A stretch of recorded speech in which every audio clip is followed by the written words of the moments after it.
पवनराजे निंबाळकरांच्या खुनाचा विषय काढून खेकडा मंत्री तानाजी सावंतांनी खाजवून अवधान काढू नये असा इशारा धाराशिवमधील महाविकास आघाडीचे उमेदवार ओमराजे निंबाळकर यांनी दिलाय। ओमराजेंनी एका प्रचार सभेत हे वक्तव्य करत गृहमंत्री देवेंद्र फडणवीस, तानाजी सावंत आणि राणा पाटलांना पवनराजे निंबाळकरांच्या खुनाची केस फास्ट ट्रॅक कोर्टात चालवण्याचं आव्हान दिलंय। मी आतापर्यंत प्रचारात कुठेही पवनराजेंच्या हत्येचा विषय काढला नसताना मी या विषयावर राजकारण करतोय असा बिनबुडाचा आरोप सावंतांनी लावल्याची टीका देखील ओमराजेंनी केली आहे। कृपा करून माझ्या वडिलांबद्दल बोलू नका ना।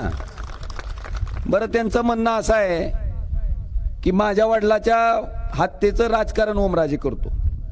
अरे राजे साहेब जिवंत असते तर हा ओमराजे बघायला बी भेटला नसता ना। कशाला माझं इंजिनिअरिंग करून मी काम केलं असतं ना।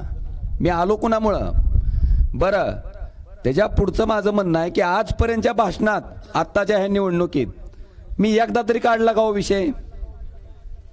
मग काय ह्यांना खाजून अवधान यायला लागले? बरं, माझ्या वडिलाची हत्या झाली ही काय खोटी गोष्ट आहे का?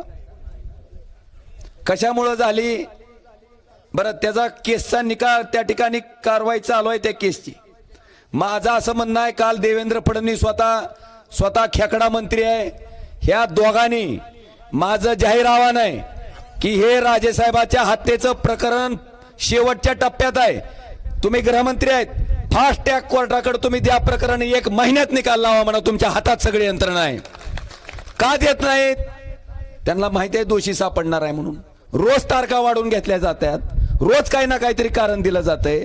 आणि 2006 पासून आज 2024 उजाडलंय, फक्त प्रकरण वाढवायचं काम होतंय। आता सरकारी यंत्रणा तुमच्या बाबतीत आहे, तुमचं सरकार आहे, सगळं तुमच्या ताब्यात आहे, केंद्रातलं बी राज्यातलं बी।